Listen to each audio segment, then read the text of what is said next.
சிறுகடிக்கு ஆசை சிறையில் டுடே எபிசோடில் நம்ம முத்தை இருந்துட்டு அந்த ஓனர் கிட்ட போயிட்டு, சார் தயவு செஞ்சு சொல்லுங்கள், நான் தான் நீங்கள் கேட்குற எல்லா பேப்பர்லேயும் சைனை போட்டு கொடுத்துட்டேன்ல, இப்போயாச்சும் அந்த டிரைவருக்கு ஃபோன் பண்ணி எங்கே இருக்குன்னு மட்டும் சொல்லி கேளுங்க.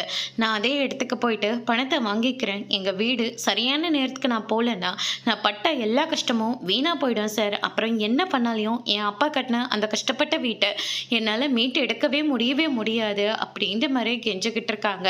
அவன் தான் இவ்வளோ தூரம் சொல்லிட்டு இருக்கான்ல, முத்துவை நம்பி இடத்த சொல்லுங்க, பணத்தையும் கொடுங்க அப்படின்ற மாதிரி அந்த கார் கொடுத்தவங்க வந்து சொல்லிட்டு இருக்காங்க. அதுக்கு அடுத்ததா, சரிப்பா நீ இப்போ உன்னோட ஃபோன் நம்பரை அவங்ககிட்டையும் கொடுத்துட்றேன், அவனோட ஃபோன் நம்பரை உனக்கும் அனுப்பி விடுறேன் அப்படின்ற மாதிரி சொல்லிடுறாங்க. ரொம்ப நன்றி சார் அப்படின்னு சொல்லிட்டு முத்துவும் அந்த இடத்துல இருந்து கிளம்புறாங்க.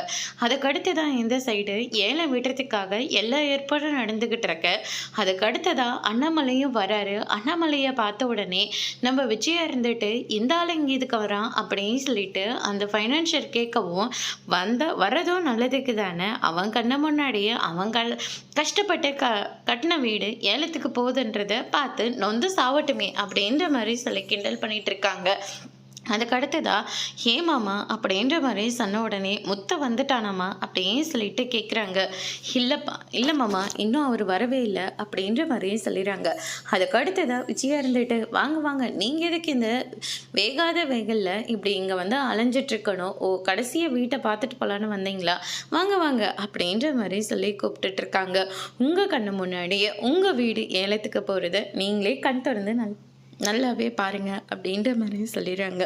அண்ணாமலை இருந்துட்டு விஜயா கூடவே இருந்து இப்படி ஒரு நன்றியை எதுக்காக பண்ணிக்கிட்டு இருக்க அப்படின்னு சொல்லிட்டு கேட்கவும், உன் பொண்டாட்டிக்கு எப்போ பணம் தேவைனாலையும் வந்து லட்சமாக ஆயிரக்கணக்கில் வாங்கிட்டு போவா, நானும் கொடுத்துட்டு அவள் கொடுப்பாளா கொடுக்க மாட்டாளான்னு சொல்லிட்டு அவகிட்ட கேட்டுக்கிட்டே இருக்க முடியுமா, அதுக்கான தொகையை நான் தானே எடுத்துக்கணும் அப்படின்ற மாதிரி சொல்லிடுறாங்க. இங்கே வந்திருக்கிறது எல்லாமே என்னுடைய ஆளுங்க தான், எப்படி இருந்தாலும் வீடும் என் கண்ட்ரோலுக்கு தான் வரப்போகுது அப்படின்ற மாதிரி ஒரு பக்கம் ரொம்பவே சந்தோஷமாக சொல்லிட்டு இருக்காங்க. அதான் நீ நினச்சி வந்த காரியம் முடிய போது நீ தானே சொன்ன, போய் நின்று வேடிக்கை பார்ப்போ அப்படின்னு சொல்லிட்டு நம்ம மீனாவும் அவங்கள திட்டி அனுப்பி விட்டுறாங்க. அதுக்கடுத்து தான் வந்து பார்த்தீங்கன்னா இந்த சைடு ஏலமும் ஆரம்பிக்கிறாங்க.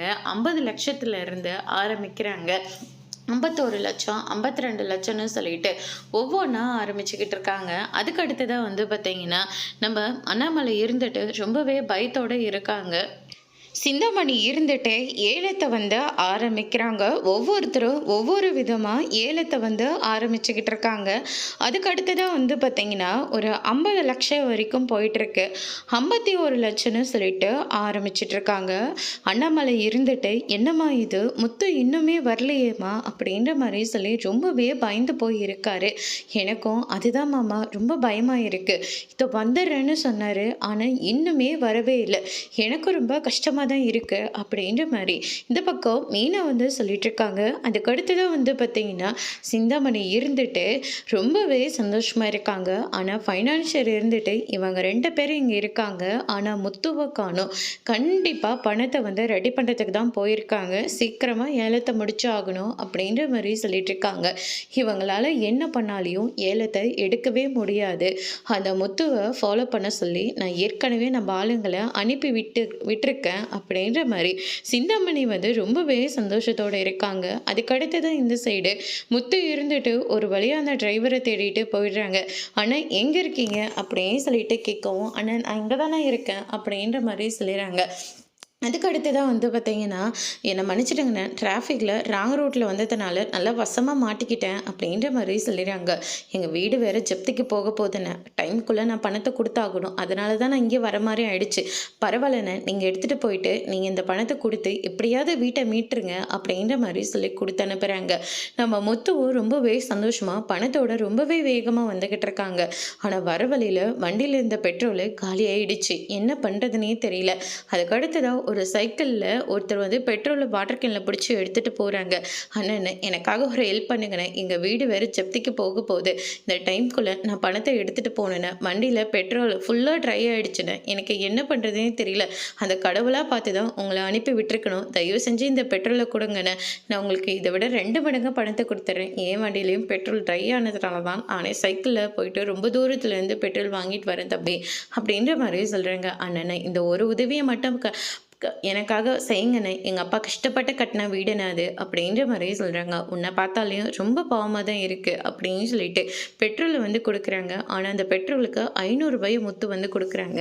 "என்ன தம்பி இவ்ளோ பணத்த குடுக்குற? பரவாயில்லண்ணே நீங்க வச்சுக்கோங்க." அப்படின்ற மாரி சொல்லிட்டு ரொம்பவே சந்தோஷமா அந்த பெட்ரோல ஊத்திட்டு வண்டியில வந்துட்டுருக்காரு. இந்த பக்கம் 3வது இதுவா பெல் அடிக்க போறாங்க. 52,00,000க்கு எடுக்குறாங்க. அதுக்கு அடுத்ததா அண்ணாமலை இருந்துட்டு, "இங்க எனக்கு ரொம்ப பயமா இருக்குமா. முத்து வேற இன்னும் வரல." அப்படின்ற மாரி சொல்லி ஃபீல் பண்ணிட்டு இருக்காங்க.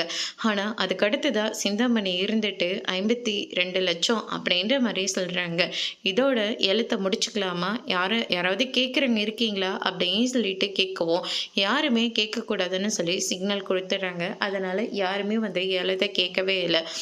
அதுக்கு அடுத்ததா வந்து பார்த்தீங்கன்னா, ஃபைனலா அதுவே முடிச்சுடுறாங்க. 1 தரம், 2 தரம்ன்னு சொல்லிட்டு ஆரம்பிக்கிறாங்க. 3வது தரம்ன்னு சொல்றதுக்குள்ள முத்து வந்து, "நிறுத்துங்க சார்" அப்படின்ற மாரி சொல்லிறாங்க. "இந்த வீட்டோட சொந்தக்காரன் சார் நானு. எங்க அப்பா இந்த வீட்ட ரொம்பவே கஷ்டப்பட்டு கட்டினாரு சார். ஆனா தேவையில்லாம ஒருத்தன் பணம் வாங்குனதுனால எங்க வீடு ஜப்திக்கு வர நிலைமையில ஆயிடுச்சு சார். எங்க வீட்ட எப்படியாவது வாங்கிக்கணும்னு சொல்லிட்டு இந்த அம்மாவும் ஒவ்வொரு விஷயமா பண்ணிக்கிட்டு இருக்காங்க சார்.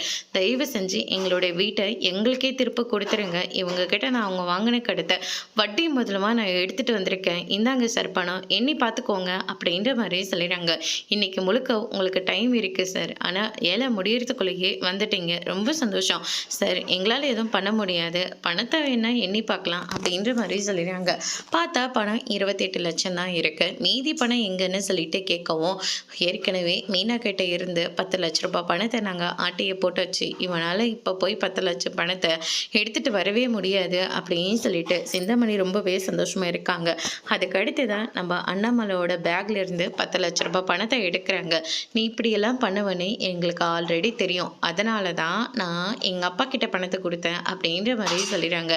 என்ன நடந்துச்சுன்னா, மீனாவும் முத்தும் இருந்துட்டு அங்க கிளம்பிட்டு இருக்கிற போது அண்ணாமலை கிட்ட வந்து பணத்தை எடுத்துட்டு வர சொல்றாங்க. மீனாவுக்கு கெட்ட கனவு வருதுப்பா. இந்த பணத்தை கஷ்டப்பட்டு புரட்டுறதுக்குள்ள போதும் போதும்னு ஆயிடுச்சு. ஆனா இந்த பணத்தை பத்திரமா சேர வேண்டிய இடத்துல கொண்டு போய் சேர்க்கணும்ப்பா. மீனா கிட்ட இருந்து கண்டிப்பா அந்த சிந்தாமணி வந்து பணத்தை எடுத்துட்டு போயிடுவா. அதனால இந்த பணத்தை நாங்கெல்லாம் கிளம்புனதுக்கு அப்புறமா நீங்க கடைசியா கிளம்புங்க அப்படின்ற மாதிரி சொல்லி பணத்தை கொடுத்துருப்பாரு. அந்த பணத்தை தான் சரியான நேரத்துல அண்ணாமலையும் கொடுக்குறாங்க. அதனால வீட்டு வந்து நம்ம அண்ணாமலைக்கு திரும்ப ரிட்டர்ன் பண்ணிடுறாங்க.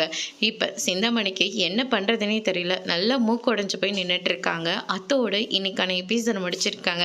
இனி சிறுகடிக்க ஆசை சீரியல்ல அடுத்தடுத்து என்னெல்லாம் நடக்க போகுதுன்றதை வெயிட் பண்ணி பார்க்கலாம். தேங்க்யூ.